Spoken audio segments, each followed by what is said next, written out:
No burping or anything to begin this. Hello everybody and welcome back to Letterbox Book Club. My name is Claire. And I'm Mackenzie. And today we'll be discussing Gold by Raven Kennedy, the 5th book in the Plated Prisoners series, and unfortunately is not the last. I was led to believe that this was the final installment. Yeah. I've been bamboozled. Alright, as always, I'll start us off with the blurb. Find me in another life, find me in them all. Every end is also a beginning. I thought I was going to die, and would have if it weren't for Slade. The only way he could save me was to open a rip between worlds. The only way for me to save myself was to go through it. Sometimes fleeing one dangerous place just brings you to another. Annwyn, the realm of the Fae. There is magic and beauty here, though around every corner threats lurk. But I am a threat too. I am not a girl in a gilded cage anymore, and no one is going to stop me from finding my way back to Slade. But returning home means facing danger and secrets, so I have to burn bright enough to light my own way, or else I might be swallowed by the dark. Please note, this adult fantasy book includes dark elements that may be triggering, including violence, cruelty, death, adult language, and explicit romance. It is intended for ages 18 years and older. Read at your own discretion. Love that. Considering where the first book started off. Yeah. Alright, first, before we even begin, I have a fun question that's been circling around TikTok, and it's a bit of it like a fun debate. It's so stupid. Claire sent me a message last night and goes, I have a question for you. Like, I have a philosophical question or something for you. And I was like, oh shit, what the hell? Anyway, so here we are. Philosophical is a bit dramatic. Yeah. But anyway, so this when you're in the shower, do you face the shower head or do you have your back to the shower head? Okay, so if I am having an everything shower... Oh, it depends on the context. Yeah. Okay. Yeah. So if I'm washing my hair, then yeah, I face away so that my head's like in the water. Yeah, okay. If I'm having just like an everyday shower, then I face towards the water, so then I can like direct it off my hair, and then I quickly turn around to like scrub my back and stuff. Yeah. But yeah. Okay.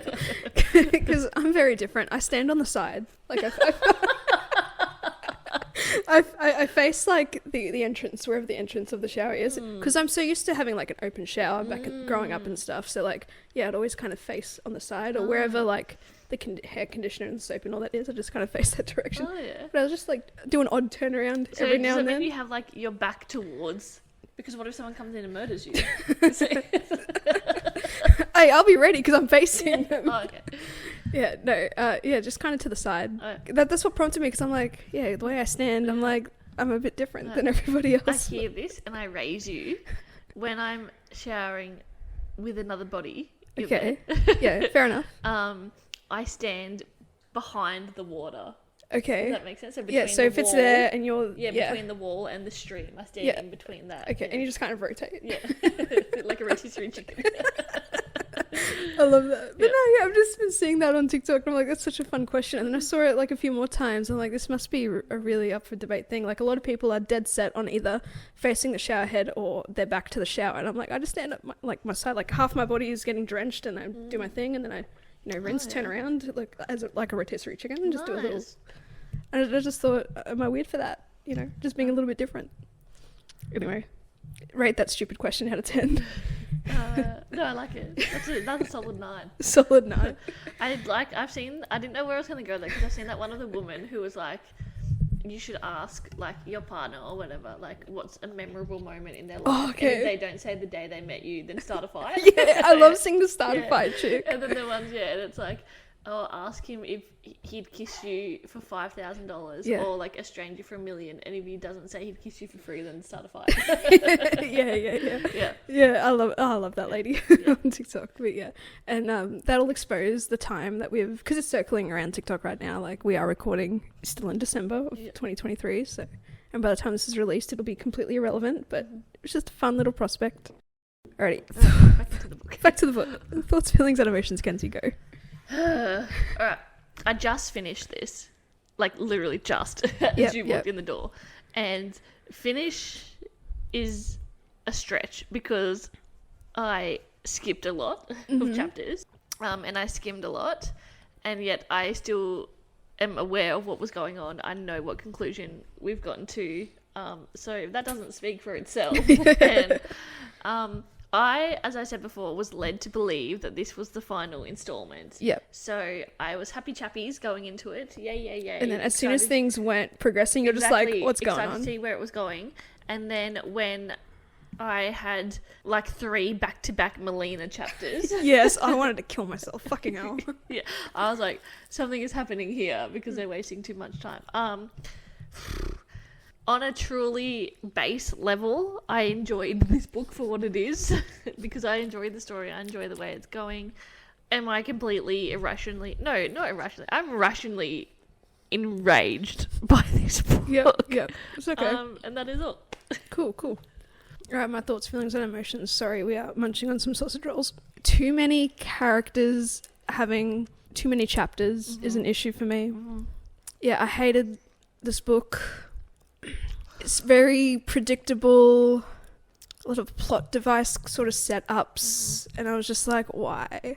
I think, just dipping into it a little bit quickly, I think Raven just wrote herself into a little pigeonhole, having there being a sort of already rebellion in Annwyn, and then so when Oren gets there, she's already, you know, in danger again. And it's like, I was just kind of led to believe that she's just going to putter about in Annwyn. We get to learn a bit more about Annwyn in a more natural state, not as like a war-torn sort of civil war situation. I just hated Slade in this book. Oh no. Just a lot of things just made me cringe, and just a lot of the characters, side characters, Osric, Melina, all that, like, I just don't care about them. I don't have the emotional connection, so I really skimmed a lot of their chapters, or I even just outright skipped Osric's. Maybe Raven's trying too hard to have us care about these characters, and I just don't. But this is all just me personally, and that's my thoughts, feelings, and emotions. Like I'll finish the book, like the series, because now like I just want to see how it ends. Just the little cliffhanger at the end is also fucked and stupid. This is my issue with this, not even just this book, but series that do this, where we are now 5 books in, and suddenly we're in Annwyn, and so let's introduce and world build this entire new place that we haven't been yet. Let's introduce, you know, Nanette. A million characters. Yeah. Wick, Ludo, Emery. Is that her name? Emily or something? I don't know. Emily, that's right. And whatever. Let's do this all at once in this one book, in these, you know, maybe 20 chapters that Oren gets the whole time. Yeah. And then, now there's another mystery, because who is this Wick? And, I mean, I wouldn't place bets on it, but obviously he was a fucking turley. Yeah. This is the other thing. Did you miss that? Oh, did you kind of miss that part in your skimming? Yeah, he bled blood. Yeah, no, I got that. I was like, obviously, yeah. Oh, yeah, yeah. Sorry. I didn't say that. Yeah, like, obviously he's going to it, yeah. Anyway, and then also, she's in Annwyn. Instead of letting her find some sort of peace for a bit, it's like, who is this fucking Sarah Turley chick? Yeah. That we've... Well, we knew who Sarah was in the very beginning. She was obviously the woman who crossed the bridge into the Seventh Kingdom, from Seventh Kingdom to the Fae. But that's really all we knew about her. It wasn't like big, but we knew it was always going to be special. Or Aaron is... Queen, or noble, something of sorts. Yeah. Anytime there's like, I've found in books that you can recognize these connotations and these elements, is that anytime there's like a backstory of like long ago where a woman or a person has done this, that, and the other, it's history is going to repeat itself, or our main character is somehow related to them, always. And then as well, I was thinking the whole time, I was like, do we know who this king character guy is? No. I was like, why am I not? Yeah, because I thought I was missing something. I wasn't. But then I was like, but Slade's father is here, so obviously he's going to come into it. Yeah. It confuses me that Oren hasn't even been revealing to us or herself that what her parents' names are, because they're just nameless, and it's like, well, then how are you kind of how are they related to Sarah Turley or Syra or whatever? I said Sarah, and I don't know, just the lineage is just annoying me a little bit, and now I'm confused. So like, and now who is Wick to Oren? Oren, like, I don't know, like, is it a brother, is it a cousin? Uncle, a cousin? I think he's a bit older. Well, I imagine him as an old man, but then I was like, wait, is he hot? So it kind of was like morphing in my head. Because I was like, wait a minute, we know about Fae and their relatives. Yeah. And then also, because they're Fae, they're generally like a young. Yeah. It's just, it was very overwhelming. And Oren, in comparison, I feel like she didn't get a lot of chapters. She didn't. I feel like Melina had more chapters that she did get were kind of stagnant. Like, stagnant. Kind of, she's on the back burner in the plot of it, I guess. Yeah. It's more just she just becomes a member of this Volman Yeah. Diari. She has to whatever the hide hell it is. again. Yeah. Yeah. Oh, and then I hate, even with the blurb, how it's like, but I'm not a girl in a cage anymore. It's like, you haven't been a girl in a cage for 4 books. Yeah. Like, let it go. Yeah, time is actually progressing pretty quickly. Like, Yeah. it's always, like, weeks or days since, like, the Yeah. last event, except for the end of the last book, because it was after immediate, killing Midas and then immediate, blah, blah, blah. But even still, there is a bit of time skips in this book as well. Sometimes you think... it's a big ass book, there's a lot of pages, surely we could have cut this down, make it a bit more concise, we could have spent more time naturally world building, instead of like being overwhelmed in orange chapters about every single thing, every like the political landscape of Annwyn, how the bridge affected everybody, blah blah blah. It could have probably been spread out a little bit more, but I know, sorry, you wanted to talk about this in a bit of a different structure. Yeah. Characters, so I want to talk about Melina first. Yes, let's get Melina out of the way, sure. Alright, Melina. Okay, she's shit. Yeah, I don't care about her redemption story. I don't like her redemption story. She doesn't deserve a redemption story. Because she was, put forward as this cold queen. She's just doing it because that's kind of what she has been doing her whole life. She doesn't care about anyone but herself. Blah, blah, blah. I really think her chapters should have been a novella, and it should have been like Tower of Dawn style. Sure, where it's not inconsequential. Exactly, it's like there's a little bit of extra information in there, but you can read the rest of the series without having to read that as well. And then maybe there's like a little bit of like sprinkled in like, oh wow, information, but again, it's not necessary to read it because I feel like at the end of this they could have had, I don't know, an epilogue where there's a missive come from the other kingdoms being like wherever they were, sixth or even has been invaded. Yep. Blah, blah, blah. And then, you can go read the novella if you want the nitty gritty of how it was invaded. Yeah, sure. I admire her respect and stubbornness for protecting Six, despite, because it's her home. Yeah. She was the heir of the kingdom, etc. And I just... But again, it just reminds me, and it's probably meant to, of how Iron kept going to the saddles when they were travelling. She was Slade. fucking stubborn as and fuck. She's like, are you guys okay? Do you need, like, fresh baths or whatever, blah, blah. And they're like, we hate you, go away. Yeah, the exact same stubbornness pissed me off. Yeah. As soon as they started denying her in front of Queen Kyla, like, that should have been, like, the end of it. Yeah. And then you're just trying to convince people, and then she had her really silly, heroic speech towards the end of the invasion, or even at the end of the invasion when they're in that pine area, I don't even know, a safe haven essentially, and she's like, I will look after these people and like we'll work together, blah blah blah, I am your queen again, essentially. It's just like, bro, I don't care. And I don't care about her little love affair with her little assassin Dominic. It pissed me off. There was a particular sentence that kept coming up and it was driving me up the wall. Okay, so anytime there was like a bit of a tension moment, Melina would describe the situation as like, I don't dislike it, ellipses dislike it. And it was said like, it was mentioned like 3 or 4 times. And then she actually said it to him. And I'm like, I'm sick of this fucking sentence. Like, I don't care. Get it? She's a little funky. She likes a little bit of torture. Yeah, I'm having a boob cramp. Hang on. Oh. A boob cramp? Oh no, you know the thing where you breathe in? Oh yeah. It's like pain behind the Oh yeah. and it's like a scientific phenomenon. Yeah. Oh, I love being a woman. Yeah. How I love being a woman. Yeah. Also, he's a paid assassin who is paid to go and kill her. And he failed. And then suddenly he's like, oh, actually, I want to fuck you. Like, I think I could be in love with you. All because he's like, oh, I should have killed you in 7th, but I wanted to see, like, how deep that cold went or whatever. And he's like, I just read it. It's like, and I found out it went all the way down, but your cold burns more than fire. Yes. Get fucked. Yeah, I know. It was aggravating. Like, very trying to have like a dark, mysterious character who's scarred or tortured, or has a torturous soul in a way. And obviously, there's like a like calls to like situation between him and Melina. Not that we fucking care. But anyway, they're trying to pull that sort of like character archetype off. But you know who is already that? Slade. Yeah, I know. Like, Melina's trying to have her Slade, I guess, in a way, or someone that's willing to fight and kill for her. I don't know. There's allegory theme at the end of like the three queens or whatever that I don't read. Yeah. And obviously something is happening there, but Yeah. They're all having to work together and everything. And also, I just got really pissed off that Dominic and Melina had a quick fuck during the siege.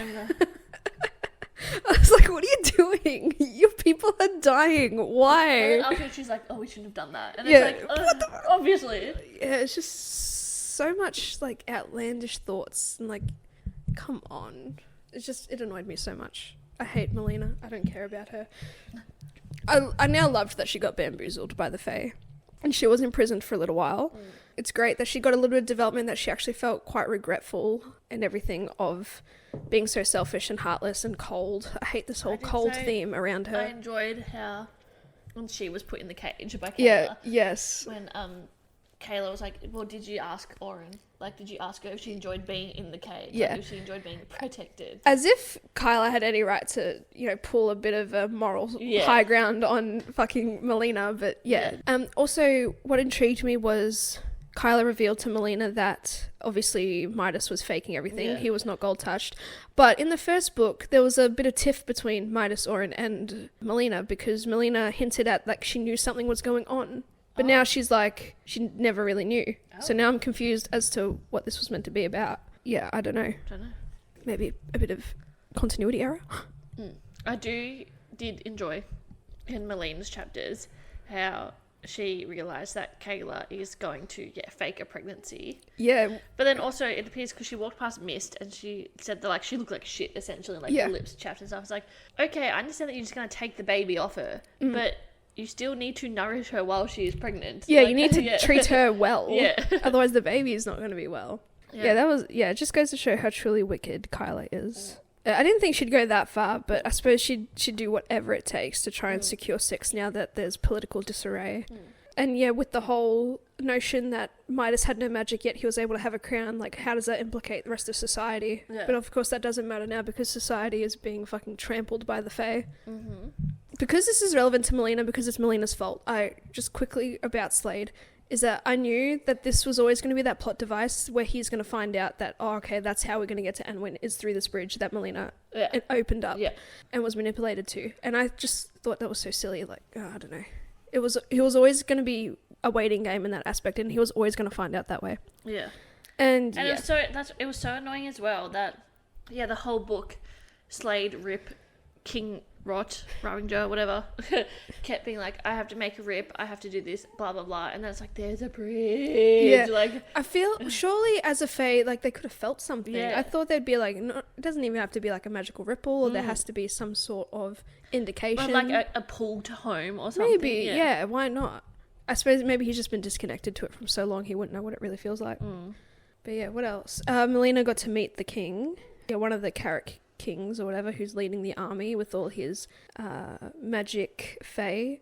Pretty wicked. I suppose we'll talk more about this when we talk about Oren, but how they just take all the fire, all the magic Fae and just conscript them in the army. And I think that's what they did to Oren at the end by taking her memories. They take away the power memory, so they just don't know, and then they just have to force to fight, etc., etc.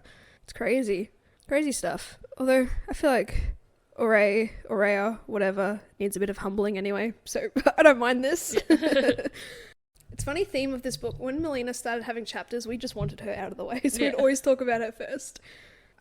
Melina does get some magic. She gets some ice magic. Very a la Elsa. Yeah, doesn't really listen to her emotions. Yeah. And that's the driving force of her magic, is she has to be in tune with her emotions. And she builds a nice ice wall. Doesn't last very long. Yeah. I just found it so funny when the high bell guards were just tearing it down. And she's like, just breathing fire. Yeah, it's like that's such a funny image. Yeah. It's like she works all night. Yeah. And they just literally collapsed. Yeah. Yeah, the stubbornness of her trying to convince the kingdom that they're in danger. It's like, bro, they don't care. They don't care. Once you fool me once, shame on me, or whatever. Yeah. Shame, fool me twice. I mean, you've just lost them. So it'd be every woman for herself, and she should have just pissed off. But she's too stubborn to leave High Bell because her birthright. Sure, that's an honourable thing to do, but they don't care about you and they hate you, so move on. So instead of going down with the ship as a form of noble sacrifice, just fuck them off. Alright, Alright, shit. I'm Who gonna do you wanna quickly- talk about? Osric, just because I don't care. I skipped a lot of his chapters. I don't care about his relationship with Rissa because it just seemingly happened Their in the last 2-day book. relationship. The 2-day relationship, and they have so much to do together. Oh, fucking hell. I don't know if she lives or dies. I think she lives. I think she a girl lives. heals her, Yeah. and she's fine. But it's just that angst and that. Well, I don't know. The last chapter I read before I skipped to the end was him being like, she's not going to hear her final goodbye or whatever, so she'll hear mine. Oh no, there was another maybe another chapter or two, and it was something about her fluttering eyes open. Oh. I Well, think. obviously she was going to live. Yeah, I know. I feel like those chapters were unnecessary. Yeah. But because it was already established in the third book that he was going to get a perspective, now she has to follow through and finish Yeah. it off. There was a moment where Polly visited. Sorry, Poppy. Polly visited or tried to visit Rissa, and then Osric took the moral standpoint of like, you don't get to be here, you don't get to see her, overly protective. And it was like, bro, Polly has been her friend for fucking years. Yeah. So, and he's like, oh, you're not on due, are you? Like being a bit of a judgmental prick. And it's like, bro, you are not the protector of this woman. Like, Yeah, Polly is her friend, if not a And sister she figure. said- she was like, Rissa was there for me when I was, coming down Yeah. from drugs, so I want to be there for her. Yeah, and yeah, I just hated everything about Osric and his emotional. Like, I mean, I love that we're writing male characters that are so emotional, except it is also, they're just in a blood rage almost, and it's very unbecoming. Do you have anything to add? Hey. Hey, what do you want to say? Special guest star, Poppy. Come on. Okay. That's Poppy has no thoughts. No no thoughts. thoughts or feelings. No thoughts behind those eyes at all. Just dancing fruit on the She TV. is purely just existing. She is finding out she's having a conscience as we speak. And she figured out she has hands, so that's exciting. I love when you throw out those little facts at me. What was it really early on? Oh, I don't know. No, she didn't realise she was not attached to me. I think there was another one, but yeah, that as well. Like, it's just so silly, those Yeah. things. She realizes she can do things Yeah. now. She's realizing things. Yeah, they see themselves as a blob for ages. Before then they're like, They have the biggest epiphany ever. it's like, oh, this is going to be so specific. But when in The Amazing Spider-Man with Andrew Garfield, when Dr. Connors injects himself with the serum and his hand grows back and Okay. he's watching it. Yeah, that's what it's like. I love that. Okay, sorry. Back to So yeah, I Osric. don't care about Osric. I don't care about Rissa's relationship. Mm. They had too many chapters. Exactly, and I don't think it's going to mean anything apart from they're just gonna get married. Reunite. Yeah, Yeah, and they're gonna fuck at some point. Yeah. Properly. Like, Yeah. that's all there is to it. Yeah. Look forward to that chapter. Yep. Not that we care about it. Yeah. Respectfully. I suppose the next port of call is Slade. Mhm. Slade, bitch baby. Piss baby. Slade's just going out on a tantrum of, you took my toy away, so I'm gonna take your toys. Pretty much. Look, I'm sure Book Talk loves when a male character loses it for the love of his life, his soulmate, his bonded, his mate, his pair. Okay, this makes sense Okay. when you're not Yeah. a king. I know, yes. And there aren't very real consequences for your actions. You cannot go around killing people I know. for fun and kidnapping brothers of queens. Yeah, I know. But the kidnapping was fair, Yeah. I feel like. He's trying to make another rip with his raw magic that doesn't seem to exist. He is overexerting himself, and then he's wondering why he can't make another rip. It was just... And all in the name of, like, looking for Oren without actually looking for her. Like, he's like, I'll never stop finding you, but, like, you're not trying to find her. You are just punishing those who were at the conflux. Yeah, you're just exacting some sort of fucked up revenge. Yeah. I'm kind of glad he was on it. I'm glad he was on the killing spree, but it did take up too much time, and it's like, we get it. You're getting your revenge to honor Oren and all that type of stuff. Like, that's fine. But, yeah, you got to also be productive, buddy. Like, and it just sucks that, like, it took so long for word to kind of, be sent out that I suppose the Fae are killing everybody left and right, so no one's really alive to send a missive or But I'm do anything. sure freaking Melina, I know, but like, in her spare time. but like, yeah, I feel like why couldn't she have just sent like missives to everywhere? Yeah.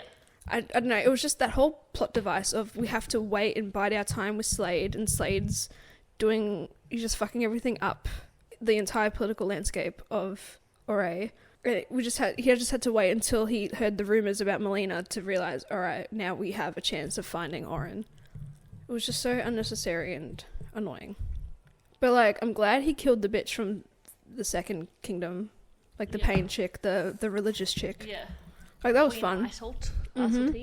I mean, and I suppose, like, it is fair, but yeah, in the grand scheme of things, like, it's not very ideal for a king to be leading by that example. And yeah, he's using a lot of his power rot, and then yeah, he's wondering why he couldn't make another rip, even though we kind of know that he was out of that power. He was tapped out. Yeah, and then when that king comes from first, and he's like, oh, that magic that you used to open a rip wasn't rot magic, like, blah, blah, blah. Like, and I swore I could have seen spikes coming out of your arms. Yeah. And it's like, just be like, yo, bitch, you fail what? Stop dancing around it. You know what you know. I don't know why they can't just be out with it and be like, all right, you obviously have greater power than we know. It's suspiciously fey, etc. Yeah. Let's communicate and let's find a way to work together, rebuild society, maybe go against Kyla, blah, blah, blah, do whatever political warfare you need to do. But yes, stop dancing around the questions. But then Slade's avoiding them and ducking them because he just wants to protect Oren. And it's like, we're far from that now. Like, all secrets need to kind of be exposed. Yeah. And then with the way he was like, oh, there was rot coming out of Oren's gold at the conflux. What's that about? It's like, it was mine. Yeah. But I loved that Slade had to clear the air, but it was only to him, and he wasn't, and King Thold or whatever wasn't really the one questioning. Yeah. But it's nice to know that someone else kind of knows now. Yeah. I don't know, it's just, and so much arrogant dialogue between all the men, and it just pisses me off. Poppy agrees. Just like her mummy. That's what we think of men. Yeah. And we learned that Slade has a bit of rot in his chest that's rotting him, and he's dying, essentially. Rotting from the inside. Because, in a way, he's connected to Oren, and Oren is connected to his power, and she's, in a way, tapping into his power as well, and that's why he is dying. And that seemingly is the reason why he doesn't have enough power to rip, because now his power is kind of split between two beings, so imagine all the energy. And yeah, it was just fucked that he just had to find out the bridge is open when he intercepted Melina, or he heard about whatever Melina's spewing about. Yeah, I just hated him. I just, didn't think he wasn't progressing the story forward. No. Like you were saying, he wasn't actually actively looking for Oren either. Yeah. Because also, like, you create a rip and you know she's in Annwyn, but surely your first port of call after you can't open a rip is, oh, well, Seventh Kingdom used to be connected. Yeah. Let's go and check there. Yeah. Let me send Judd or someone. Yeah. Instead of, goes to show he's blinded by his love and everything for Oren, that his intelligence was really thrown out the window there. Yeah. Because, like, that'd be the logical explanation. It's like, all right, where's the last place? Yeah, Aurea and when we're connected. Oh, the bridge. Yeah, I don't know. Yeah, it just seems a lot of stupidity from everyone all around. Everyone's emotional. Like, I do like the fact that we're writing emotional men and all that type of stuff, but it's just a lot of violent antics that follow with it, and that's just very, again, unbecoming. And just arrogant dialogues, and just everyone's feeling sorry for Slade because he feels extra guilty now because he ripped Oren back into Annwyn and the rest of their family and all the villagers. I'm glad that Riot has kind of simmered down a bit, because he was very protective of their mother in the last book, and then now he's kind of mellowed out a bit, even though despite Slade did the exact same thing again. Yeah. Riot was pretty calm about it. Yeah. Any other thoughts on Slade and his chapters? I just think he wasn't as, I don't know, powerful. Useful. Because he's dying. Yeah, or useful as he was in the other books. And because he and Aaron have kind of been the central characters, that again, he was kind of put on that back burner. Yep. And just wasn't as important. And I feel like, Melina had more chapters, more stuff to say than he did. Which, I did love the fact that he kidnapped Manu. I mean, a prisoner for a prisoner situation. I feel like that was very fair, and he was entitled to that. Although, I didn't like that Osric. I suppose it was fair because Rissa was with Oren when she was kidnapped, and even though Manu didn't stab her, he was there. He was the reason why it all happened. Alright, I was going to take that back. I was going to be like, Osric was a pussy bitch for just taking his anger out on Manu, but it was very much warranted. Slade using Manu as a bargaining tool for Kyla, and will Kyla fulfill her promise? Because they're all going to try and work together now. Once they've all kind of realised that Melina is telling the truth and that the Fae are on their way. And they're setting up defences and all that stuff. So it'll be interesting to see how they all work together. Although I don't want this to be, again, another redemption for Kyla or anything. Because we've already written that we hate her. And she's just a bitch. And she's just manipulative. And she'll try to do whatever it takes to get whatever she wants. And before people come at us and say, but this is like Nesta in Akata. I think it's very different because Nesta, we only ever got like Feyre's point of view of her as well. And then when in her book she fleshed out her trauma and she worked towards a greater good. Yeah. And she did lots of good things. Melina's just kind of been like, oh shit, all my power's been taken away. I guess I should start caring about other things. Yeah. I didn't make any sort of connection between them and Nesta at all. Like, I just don't see it. I feel like Nesta is a whole different character in itself. But if you recognise that, then good for you. Oh yeah. And we see that again, evidence of Kyla. She could have used all the voices to help push people back and have them run away or fight or whatever, and she didn't do that. So I think she'll do what it takes to survive, but I don't think she'll last. I hope she dies though. Honestly, I hope this whole world is just up in flames. Start again. Yeah. End the world. Annwyn takes over. And Orin and Slade are going to be king and queen of sorts. Yeah, they will be. Alrighty, Slade's out of the way. Now, the biggest kettle of fish of all. Our golden kettle of fish. Orin. Yay. What a lass. Orin she's not traumatized anymore. She loves using her magic to kill people now. She has so much control that she can actually just gild the lungs and have them suffocate to death. Yes, what a character development. Yes. Where did this come from? Yes, that was very cool. There was so in Annwyn, the King Carrick has his hired army or whatever called stone swords because he makes swords out of stone.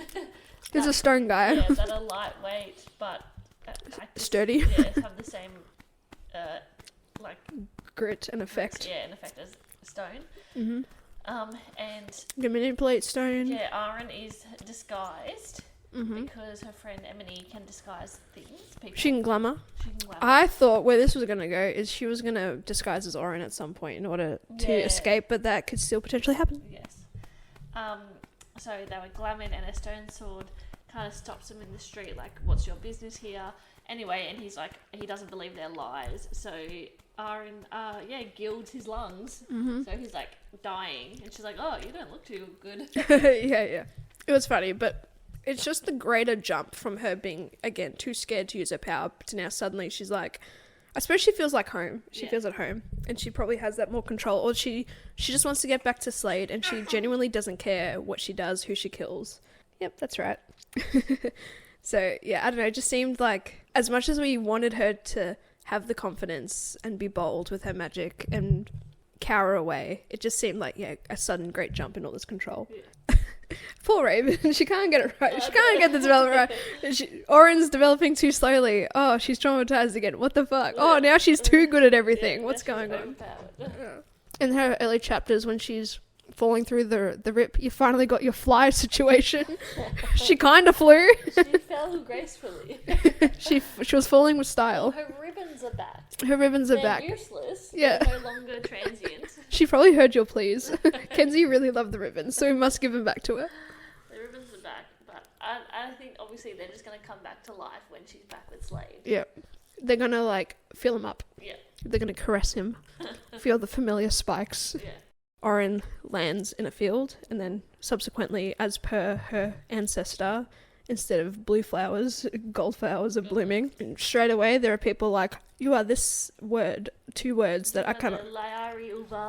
Something like that, whatever. It just reminded me of vulva. Of what? Vulva. Vulva. You are the Layari vulva. I don't know what that means. Golden Girl, and like, oh my god, sorry. Golden Girl returned. Golden Girl gone or something. Golden Girl gone. We thought you were dead. Oh my god, you're related to Sarah Turley, just like she fell, you fell. How am I related to Sarah Turley? Like, you're just the last born of the line. Born Turley. Look, and apparently the Turley line has some aspect of gold to them. How strong-blooded is she from Sarah to be fully fucking gold, though? Yeah, so because in the Turley line, every Turley has like an aspect of them that's gold. Like they might have gold hair, or they might have gold eyes, Or gold blood. But yeah, because she's fully gold. It's like just the power of the... Maybe Fae do have that incest. How else do you explain it?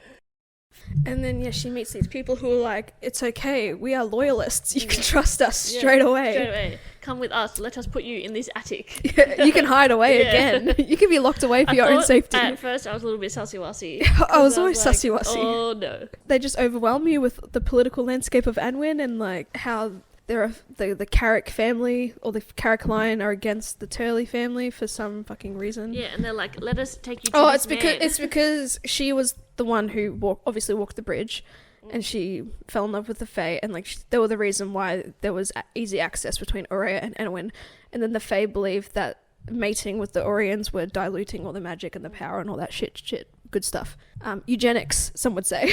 And then they're like, let us introduce you to this man. He's the leader of the rebels. But he is related to you, but we're not going to tell you that. We're going to let you figure it out. Well, is it that he has hidden it? He has hidden it, yeah. He hasn't said anything, which I think is kind of fair because she's been overwhelmed as much as us as well as the reader with all this information. And also, fun fact...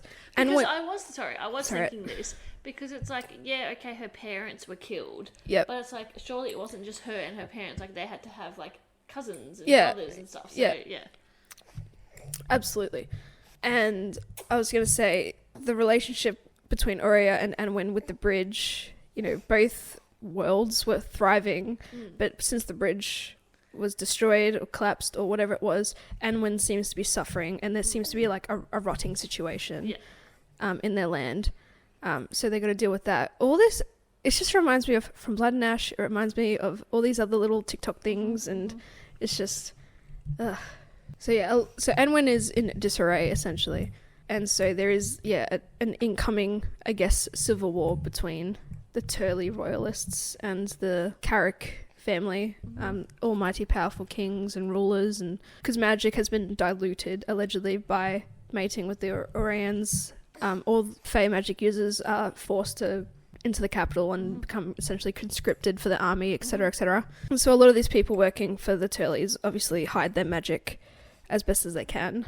Yeah, I'm still hung up on why Orin hasn't revealed what her parents' names are. Yeah. Like, I feel like that's important. Instead of just saying, my parents were killed, like, you were 5 years old. Surely you're in being a fantasy world. Like, you are smarter than you think you are. Like, why are their names still being hidden? I feel like, as well, in this book, because nothing fucking happens, that there's, like, reveal after reveal after reveal in, like, the final chapters. Compensates for it. Yeah, they compensate for it. Well, that's trying to compensate for it, but I feel like it just doesn't hit the mark. No. When they went to Briol, I think, which was where... Annwyn's home. Not Annwyn's home. I was going to say Annwyn's home as well. Orin's home. Orin's home. Where she was taken and that whole place was destroyed. It reminded me of Katniss going back to District 12 in Mockingjay. Yeah. And then, like, her having a message for President Snow, except this was Orin talking to the people about how she will become the symbol of this revolution. Fire is catching. We burn. You burn. Gold can seep through stone. Oh no, that was water. Oh, that was ice actually. She built a gold tree, erected a golden tree. Sure, yeah. That happened. Okay, I wouldn't know. I skimmed so hard. And there was just all these. Every character she interacted with had something to say about the Turley, or how they're a loyalist, or how Sarah Turley did this, that, and the other, and. Now look at you, you're here, blah, blah, blah, we're loyal to you. It's just a lot of the repeated dialogue, and it was a lot. I feel like it didn't really take her a lot of convincing to become the symbol either. No, she just had to, because how are we going to progress otherwise? Yeah, and then, because first of all, she's like, all right, I'm here, like, I'll help you get the Orians that are trapped. But apart from that, like, I got to find Slade. They didn't have to do that though. Yeah. I was so pissed off because you literally do not have to do this. But it was always going to be that plot device to reveal that the Drollard villagers are there. Yeah. They did not have to go there And at which all. obviously they were going to be there. And I feel like I've said obviously so many times. Me too. But obviously they were going to be there. Because, yeah, when at the end of the last book, when they go back to Drala Village, they're not there. It's like, oh, gee, I wonder where they are. They've gone back to the place where they were ripped from. Yeah. And of course they would be in Cull's place. Because that's where the last rip was. But yeah, those villagers were never going to be dead, and it was always going to be a tool for Oren. Alright, when Nanette died early, and Oren was overly emotional about it, I'm like, come on, you knew this chick for 5 minutes, respectfully. Yeah. And, like, she wanted to go out. She was ready. She was ready to go. She's gone out for a fight. Yeah. Yeah, she was willing to die. Did you have a feeling that what's his name? The fairy ring guy, Brenner, was he the one that took... No, I thought he was a little bit sus. Just in general? In general, but yeah, then I didn't realise that, yeah, he was the one who took... She makes it sound so easy, sound predictable, because he's parading as a loyalist, I guess. He's kind of probably a spy on the inside. He's a double agent. Oren could have asked the question of, does anyone else have this sort of teleportation magic? And to throw everybody off, they would have been like, yeah, surely there's a few about, all different ways to do it. Yeah, because Emily as well was like, someone was a ringer. Yeah. And, but obviously this guy was the one that's actively doing it, so it just made it seem really predictable that he was going to be the one to have taken Oren back in the day. But now the question is why? That still hasn't not truly been answered, I don't think, unless I skim so hard. But I don't know if he did it for sussy-wussy ways. Or to save her. Or to save her, exactly. And he intended to go and get it back or something, but then... He couldn't because of the Carricks and everything happening. Yeah. And it was a matter of, he had to wait for the right time. Perhaps, yeah. That might be the way they go about it. Not that it really matters now, because she's forgotten her memories, losing her memories. Yeah. Memories taken from her. But yeah, there was just this huge push to save the Orians, because, yeah, the Vormen are the Turley loyalists, blah, blah, blah.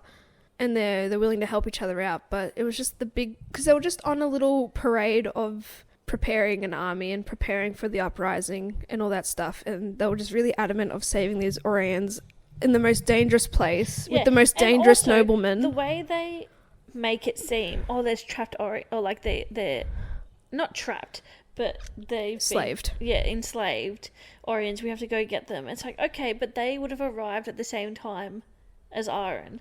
Yeah. So they make it seem like they've been there for a long time. I mean, it has been a few weeks. Yeah, but yeah. But surely there could have been like, he just got a new batch of slaves or Orians to enslave. Like, we need to get these people out before they are broken. Yeah. Blah, blah, blah. Yeah, I don't know. It was just too plot devicey where it was written in a way where she just had to go do this, and of course it was always going to go wrong, because again, you're in the most dangerous city with the most dangerous fae ever. Yeah. It's like, of course shit was going to hit the fan. Yeah. So, obviously, Slade's mother and father reunited. We love a family reunion. Yes. The Breaker is not happy, of course, that everybody's returned. He's like, where's Slade? Where's Slade?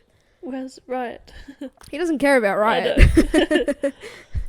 So, what's he doing? He's just breaking everybody, because Oren, before they even have a real conversation, she just starts fighting back. Yeah. Which is fair, because she realizes who she is. Yeah. But also because they're having a fight or whatever, and so he's the rot is obviously going to Oren. So he's like, why is it calling to you? Like, why is it going to you? Yeah. Because it's where the rotting of the rip and that is. Yeah. How do you know my son? Blah blah blah. And she just fights him, and it's like, stop for 0.5 seconds. And just be like, he's my lover? Yeah. Or something. I don't know. He's my king? Yeah. But no, because she knows his mother for 5 seconds, she really loves her and wants to protect her, wants to protect the mother-in-law. Yeah, like, it was just so much, like, knee-jerk reactions, like, I gotta do this, tunnel visioning of fighting, and it was always going to be a risk, and it was always going to be tricky, because he fucking breaks things. Like, that's an OP power. Yeah. We thought the pain bitch was OP, and we think Kyler is a little bit OP because of the manipulative voices and stuff. But physically breaking and scraping the bones, like, just thinking about how that would sound. And then one click he breaks them, one click they're back together again. Like, imagine that over and over again. But how boring, you just gotta click a finger though. Like, give me some flair. Yeah. Give me some entertainment. But yeah, no, knee-jerk reaction, have to fight. it gets to the point because she's getting emotional, both her magic and Slade's are being riled up, and then she obviously has to have another outburst. Yeah. Except is combining the aura of Slade and her aura together. Yeah. And suddenly everyone recognizes them as being a pair. Yeah. You can't what? A PU. A PU. Alright, so this is the thing that because you can't say mate or bonded, you do something else, and then pair has to be a mated pair. Mated pair. So, and it comes back to that book that she found, where it's the woman and the man with like the gold Wings. aura around them, or whatever. They could see each other's auras, Yeah. and it's like, and I thought at first, oh, that's her parents in a book, Yeah, same. but then obviously it's just like a definition of pair, but also we knew. Like it's not a shock value at this point. No, but that can also be a good thing. It doesn't necessarily have to be shock value. Like it could just be well built up to be. This is where I stand on predictable stuff. Like it could be good if it's built up right and you come to that conclusion naturally. Like that's great. Yeah. But if it's a bit out of pocket and a bit too vague, like who is going to 4 books ago, all 600 pages? Who is going to remember that book that she found? Yeah, exactly. Yeah, but anyway. So yeah, she essentially has imbued Slade's rot with her magic, and I don't know, she's becoming this beast while everyone else is breaking and they run away. They go through another fairy ring thing, except now they are in the city of Lydia, which is their capital, and they're with the big bad bossy king, King Carrick. And I don't know, Oren is still struggling against him, and everyone else is still kind of breaking or sore or whatever, recovering. And then Oren's feels her mind being delved into, and like memories are being taken away. Yep. So she's going to kick off next book having no idea who she is. Yes. Or who Slade is, or who any of these people are. Yeah. How do we feel about like a missing, like I don't mind a missing memories trope, but considering I'm pretty sure the next book is going to be the last, I feel like it's too soon. Exactly. I don't mind missing memories if it's like at the start of a book and then by the end they're recovered. However, because this is kind of done it backwards, it's not going to be, I feel like it's going to be nearly the entire last book. Yep. Will be her not having memories. Yep. And then Slade will come back. They'll reunite in a way, and Slade will probably use his rot to figure out who she is, for her to figure out who she is. Which I think that piece of rot in her will remind her. Very significant for that. Yeah. Repressed memories, I think, are different, and I feel like that's how Oren has been written throughout the entirety of this book, where, she was taken away from Annwyn for such a long time. Of course, she would naturally forget what home was like, what her parents were like, and that's different. Although leading up into this book, she didn't have many like light bulb moments at all about who she is, or it just came across really quickly like, oh, this reminded me of home. Yeah. But it was never such a strong suit. But then now for her memories to be fully taken away, like I feel like we don't really know who Oren really truly is, and like what her deal is anymore. Yeah, still hung up on just her family bloodline. Like, what does that even mean? Yeah. I know you were saying as well, with this, because she's getting her memories taken away, that you kind of thought as well that maybe that's how they're enslaving the Fae with magic in Annwyn. Oh yeah, I did. That they're just taking their memories away, like you are now a soldier, or you are now this, and or for the rest of their life they just thought that they were born to be a soldier, blah blah blah. Because how else would they oblige so quickly? Yeah, and it just seems, and it makes sense as to why they're so ruthless, even with the soldiers invading Ore right now and all the in all the kingdoms and stuff, because they're gonna have no idea, and they're gonna be indoctrinated to believe that the Orians are obviously a weak species and they must be eviscerated. Yeah, very genocidal. Yes, that's the word I was looking for. Yes.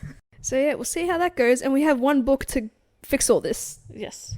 We're going to look back and think, where should we have put the time and energy into fleshing this entire thing out? I just, I don't know. I don't enjoy series that, have all this build up, and then in the final book is what they use to resolve everything. Yeah, it's like, spend maybe a little bit of the final book wrapping it up, and then give me some fucking peaceful shit. Yeah. You know? Yeah. I want to see what their life is like now that they don't have to worry about impending doom. Yeah, it's just always impending doom. Yeah. I'm pretty much done with this. I'm done with it. Do you want to go to the stars? Yeah, we'll go to the stars that listen. And I think Goldfinch comes out next year. Yeah. Oh, quickly, how do we feel about Slade and Oren being separated? Because as I was scouring for reviews, I saw that was an issue for some people, how they couldn't stand the lovers being far away, which is becoming a big trope in the fantasy genre because we have it happen in Iron Flame. Yeah. We're going to have it happen in House of Flame and Shadow, etc., the Crescent City series, and like in all these other sort of books as well. Our main characters. Yeah, they're still separated at the end of the book. Yep. Yeah. Cool. That is all. Yeah, I didn't appreciate it at all. Yeah. Alrighty, we're going to go to the Stars That Listen, which is where we pluck some 1-star and 5-star reviews from Goodreads just for shits and giggles. Start off with the 1-star reviews first because they're pretty sour. Mm-hmm. And we want to end on a positive note with some uplifting words from 5-star reviews. Yes. Alright, Kenzie, do you want to go first? I feel like I've been talking a lot. Sure. Or am I starting with the 1 stars? Okay. Yep, 1 star, please. I have a few. I think I just have I have 2, but they're kind of long. But anyway. So, after the last installment in the series, I didn't have high hopes for this book to begin with, but I did not expect it to be this bad. I was going to list out all the reasons why I almost DNF'd multiple times to possibly save other brave souls who still want to see how the relationship between the two MCs evolve, but realised that I wouldn't be putting more effort into this review than Kennedy did into writing it, so I'm over it. Quite honestly, I am offended. If I could get a refund for the ebook after having read it, I would. For anyone still hoping, but who doesn't want to subject themselves to 600 pages of nothing, here's everything that happens. Aaron wakes up in Feyland. She gets recognised and reluctantly joins a rebellion against the king. Slade can't open a rip to find her, so he goes on a killing spree against anyone who ever wronged her in Humanland. The Fey march on Humanland through the restored bridge. King Melina decides to save her people. She fails, but she does fuck her assassin. King Melina, did they say? Queen Melina. Oh, sorry. No, it would have been much funnier if they said King Melina. She fails, but she does fuck her assassin. Okay, and then this is another one. I love that overview. So good. Can't believe I'm leaving a 1-star rating for a book in this series. I tore through the other books, but this one is awfully boring. This was supposed to be the final book. So you saw how it wasn't led astray. No, you weren't. But we get a story full of nothing, just a load of filler. Absolutely not a single interesting thing that happened. I was constantly putting the book down and forcing myself to come back. Spoiler, but obviously, I'm not a fan of the separated main characters. Let's say that if by the middle of the book this was solved, there wouldn't be a problem, but no. Aaron and Slade don't reunite for this entire 600-plus page book. And then the cliffhanger ended with one of the least favourite tropes of all, Aaron having her memories wiped. I agree with that one. I saw that one. Yeah. Yep, I agree with everything. And although I will say I'm going to finish the series just because now I'm curious as to how it's going to end. Yeah. Alrighty, my 1-star review. Boring. Skipped every chapter looking for the part where they reunite, but it never happens on this book. And the cliffhanger is actually a favourite trope of mine, but it still doesn't compensate for the cliche this book was. And then just another 1-star. Sobbing because I really thought this was the last book, and it's not. And now I'm going to have to suffer through another one to see how it ends. No one should read this series. So lame. It's seriously so obnoxious. I hate it so much. Raven Kennedy is the queen of writing filler. Fair. I'm just trying to find, any information on was it meant to be the final book? Because, I thought it was. Yeah, I was under the impression it was. And then when I bought the book, or I pre-ordered the book, it came up in the Kindle store, Goldfinch, coming soon. Alright, I'm going to look up Goldfinch. And then I'll go to my 1-star, my 5-star. Just write book alongside it, otherwise you're just going to get a bird. It's okay. That's what happened to me. Goldfinch, Raven Kennedy. The final chapter. Mm-hmm. The final chapter. Aaron's story comes to a thrilling conclusion in the 6th and final installment of Kennedy's mega-selling romantic fantasy saga. Who has arcs? Why is it already a 4.5? The 1-star threw my phone across the room when I found out there was a 6th book because I have no self-respect. Lovely. But yeah, that's the thing. You can leave reviews and comments without obviously having read it or have it be out yet. Just a very hype situation. Yeah. Oh, there's one comment on it already. I don't want to rain on your parade, but please change the book title. We have gold as title already. I don't want to have a book with another gold in it, please. Yeah, this book better fix gold's ending. Okay. I'm so frustrated, Amanda. I hate that trope so much. When is it coming? Expected publication August 29. Ugh. That's what can be your birthday book. Oh, fuck off. I ain't wasting my birthday book on this trash. Okay. 1 star, 5 stars. 5-star reviews. I have a lot of thoughts. OMFG. I almost cried 5 times reading this, so there's that. The world just got bigger, the plot got more complex, and shit is about to go down. Wow. I am currently in agony, and am so eager for the next big book already. Haha. Huge thank you to NerdFam, PR, and Raven for the arc. Alright. Here's my issue. I love the insincerity, the sarcasm. Do people just do 5 stars though when they get an arc? Yes, because they're thankful for the arc. Now we're going to have to do the same thing. It was actually really good. Alrighty. Oh, you need to show me how to put that on my Kindle, by the way. Oh yeah, I will. Anyway, sorry. Do you have another 5-star? Is that it? No, that's it. Okay. Because of shit. My 5-star review. And this is all in caps, but I'm not going to scream. This book is going to be the death of me, and I'm going to love every second of it. I can't wait. Like 18 crying emojis. And then another one, just because we had a lot of 1-stars, and I don't want to, rain on Raven's Parade. Alright, I just finished the entire series, all 4 books, in a week. I cried as I finished the final pages of Glow. I haven't cried over too many books, but this one has got me. I cannot wait an entire year for the gold. Huh? Alright. How will I survive? Please save us, Raven. Slade and Oren cannot be apart for an entire year. Oops, that was my bad, but oh well. Glad that's how they feel about gold, even though that's a comment for Gleam. Yeah. Or Glint, or whichever one it was. Oh well. Oh well. Alrighty. And that concludes this episode of Letterboxd Book Club. Yes. Thanks for bearing with us. If you want to quit the series and just listen to us, feel free to do that. Yeah. We will suffer. We hope you all had a Merry Christmas. Oh yeah. This is way into January, Kenzie. Okay, but we are recording this a week before Christmas. Okay, so yeah. Alright. I hope everyone has happy holidays. I hope future Mackenzie's having a good time. We will come back. Yeah. When we start recording stuff in January, we'll bring it up. Yeah. I'll be like, how is Mackenzie now? Yeah. And it'll be released in March, and you'll be like, oh, January Mackenzie was great. Oh, Jesus Christ. We have something really special and exciting coming next week. It's going to be really good. I promise. We can't promise because we haven't read it I yet. can promise. You can promise. The Lost Kingdom by Laurel. What's her last name? Laurel Black. Yep, Lost Kingdom by Laurel Black. We're excited. We got set in the arc, everybody. Yep. Shout out to... We have lived long enough to see ourselves become the villain. Automatic 5 stars. Yeah, automatic 5 stars. It can do no wrong in my eyes. Yeah. But no, we're just going to have an honest breakdown. See, here's the pressure is... Okay, I want to be natural, but I also want to...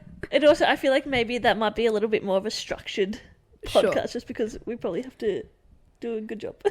Like actually review style instead of recap. I like this. Yeah. I hate this. Yeah. Sure. All right. Yeah. But yeah, special episode next week. Please listen along, and all the details will be there. Yeah. I guess. Merry Cool. Christmas, happy holidays, season's greetings. Fun. Yep. Dig the holes. Deck the halls. Wreck the halls. All right. Kenzie's losing her mind. All right. Catch you next week. Bye-bye. Bye.